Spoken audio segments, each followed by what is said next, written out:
playing another great simulator game. This one's called East India Company, and it comes from Nitro Games. And Nitro Games makes games with only this engine, so all their games look exactly the same.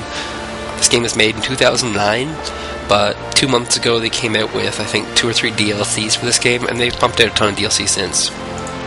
So we're going to play some campaign mode, and you have different modes here. It's not a typical campaign. It's called the Grand Campaign. It's like kind of a full thing, and you can set into smaller pieces. So we will play 1700, 1750, and we'll pick, let's see, plays, let's see, French. Alright, so yeah, normal and normal. And no, we'll not be displaying the tips. Okay, so this game is a trading simulator from this particular period, and this is, the time when Spain is very powerful, countries are on the rise, Napoleon's rearing his ugly head. So yeah, pretty interesting time in the history of the world. They have a lot of factions, France, Britain, Portugal, they call it the Empire. I'm not sure if that's the Holy Roman Empire and the German amalgamation together. It was just kind of interesting. They have the Netherlands, which is Holland, and Spain. I think there's like a Nordic one too, like Norway or Denmark or something. It's hard to remember that. Well, yeah, that part of the world actually had a decent amount of territory. I mean, Iceland's, I think today, still owned by Denmark, technically. They just own their own local government prototype. I don't know, maybe it's just Greenland that's owned by them. And, oh yes, the Dutch. The Dutch are actually the first ones to jump into India, and they're the first ones to enter the East India Company. The one that we call the East India Company today, we think of the British, and that's because the British ended up winning this race.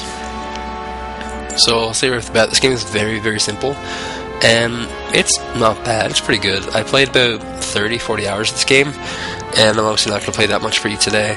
That's because I played the Grand Campaign, which is huge, it's long, and it's derivative. Yeah, I played that for about 30 hours. And I haven't really played this game since, because there's nothing else. I could download the DLCs, but it's a lot of new content for roughly the same thing. I mean, if you like playing this sort of simulator, this limited simulator over and over and over, albeit too, but there's no real continuation. Once the end of the world happens, the end of the world happens. It's not like playing Civilization, except Civilization has different races with different actual benefits and, randomized maps and stuff. The weakness of this game is maybe history itself, that since all the countries are aligned in Europe, it's very easy to play the game, and it's very easy to predict how you should act. And if you act the exact same way every time, you'll always win. Oh, there's a little bit of echo. So here's my goals: spice, silk, tea, ivory, 5 ports. And I can sink 40 ships if I want. Holy crap, I have a lot of ships. Okay, so we'll get some ivory. Hey, how's this work again? There's a trading motion, right? Let's patrol. Automatic trade. Okay. This is a what? Like, I got all these crap ships. I don't like crap ships. So that was ivory. I'm going to the golden area.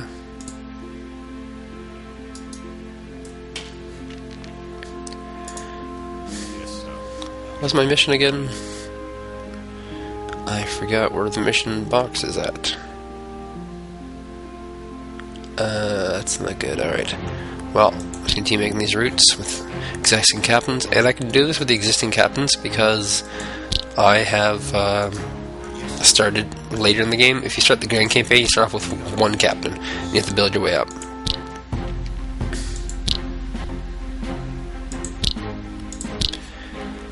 So, ooh, do I own it?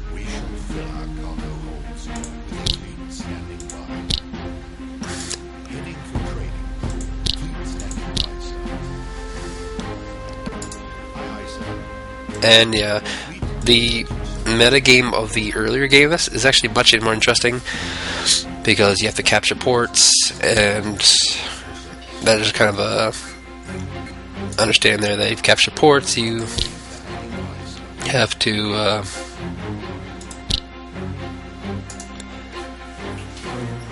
control certain ones.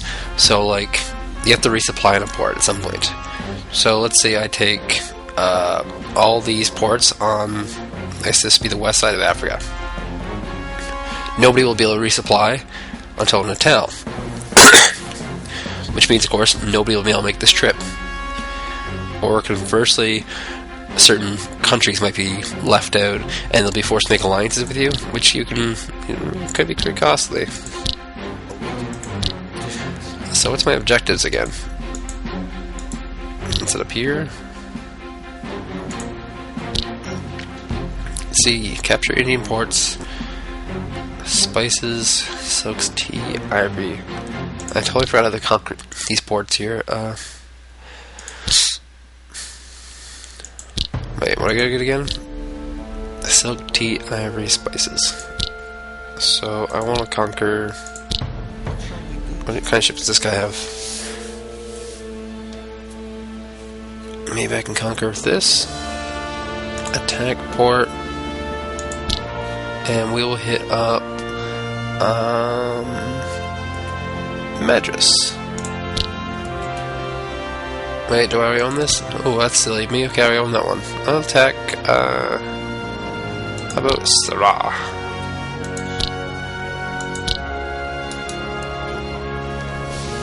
And we'll have this guy attack Asa. These are real names, I guess. So I'll jack up the time a bit. Now he's going to come in for the attack. And these attacks are going to limit the port just to me and my allies and help me win the game. Yeah, I totally forgot that's the French flag. Alright, so port attack. I am not so hot on that attack. I need a better fleet. This sucks. I hate these pre-made ships. So we'll attack anyway, just see what happens. And port capture failed. So you can see here, casualties go. We lost 330, and we lost all these ships, and they've lost 42 people. So now we're gonna put this guy round 2-ish. I can't attack it? Why?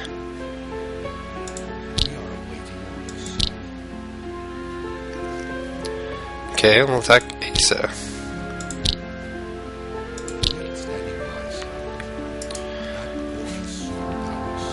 So I should probably check to see. Oh man, this is the big one. Yeah, that's actually. This is the guy I should be attacking. Ship of the line.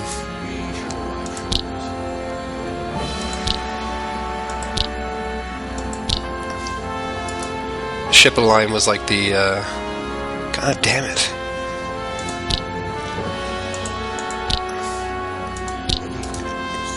Ships of the line were like the big guys. Well, I can't attack them now because I already attacked them? That's stupid.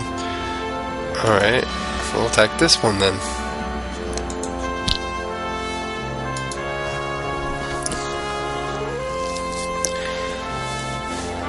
Yeah, but these layer modes are not nearly as fun as the,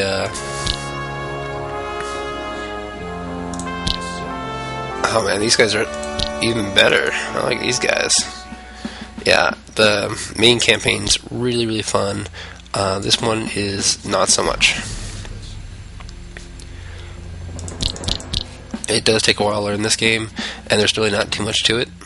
It's just a matter of making ships, so let's go do some shipbuilding. Where's France at? France. Okay, so you go to your new ships tab. It tells you what ships are available. And then for me right now, where's my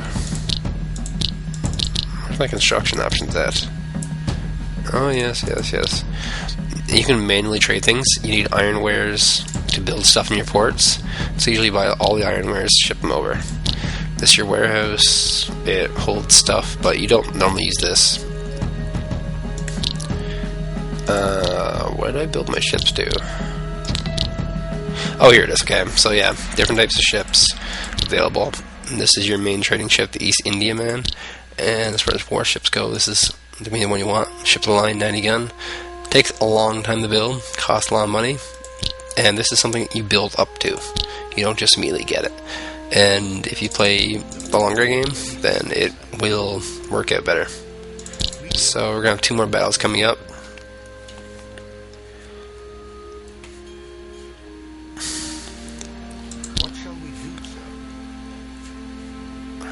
The battle for Mocha, the Mocha Tea.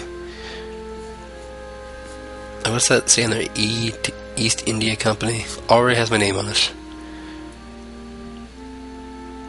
And in this battle, looks like I'm pretty well off. I got 1700 versus 1400. He's got 25 cannons. I got 156, and he's got 3. What are these things called? Fort in the port. So. And port capture failed, but not so... Whoa, I lost everything. Okay. So yeah, this is really not fun when you're playing this late level. So this is the best I have. This is the very best ship I have. Oh, what's this say? Oh, it's my financial report. Oh, look at that. I'm losing money? That makes sense. I'm throwing away ships left and right. Okay, so this is all it. The most powerful ships go into Jeddah. And this is not looking good. I suspect I'll lose. Port capture failed. Lost everything. Alright, so before we go, what else can I show? Upgrading. Okay, so you go to your port. It has its one single resource. Every port only has one resource, and it tells you how much it's worth to trade it. So go to port view and we'll click on a building, and it'll give you a description of what the building is. It tells you what happens when you upgrade it. You need these silverware thingamajiggers, and you click the upgrade button, and boom, you get it. You also need money. Money's good. And there's a lot of these things where they just give you extra options. Fort's particularly good against defending against aggressors. Warehouse is not that great. Shipyards are their late game thing. Like, you'll want more shipyards just so you can just keep pumping stuff out. And trading posts are pretty much the one thing you're going to have. Trading posts and garrisons. So yeah, this is... I mean, I'm sorry I couldn't make this game look very good. Well, of course I'll make a pack with you, Empire, East India Company. Yeah, sorry I couldn't make this game look too good. It's a pretty cheap buy on Steam, and it's not too bad of a game. The big problem with this, of course, is the limit. This is what I'll show you right now. So you're at war with anybody, right? Where does every single ship in the entire game go through? Well, they go through here, and they go through here. So if you just patrol your warships right here, you're going to kill every single ship that goes by, making this game pretty easy to win. And there we go. The city that I took, he took over because I weakened it for him. That bastard. So, yeah, thanks for watching, and maybe I'll play a Roman builder game tomorrow. So, yeah, join me next day and I'll play some Roman builder game. See you then.